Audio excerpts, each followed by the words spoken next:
হচ্ছে আমাদের বাড়ি। দেখেন ওদের ক্যাঙ্গার না ফলাই জানেন কে কে ও তো দেখি এটা কি, এটা হচ্ছে ব্যাটারি, পুরোনো, অনেক পুরোনো ব্যাটারি। আজকে থেকে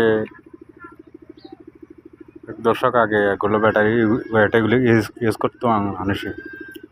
আপনার হাত কিছু লাইট ছিল, লাইটে ব্যাটারিগুলো দেওয়ার পরে এগুলা লাইট জ্বলতো, 3টা 4টা মতন দিতে হচ্ছে, এগুলা দিয়ে লাইট জ্বলতো আগে। এখনো আগের মতন হয়ে গেছে।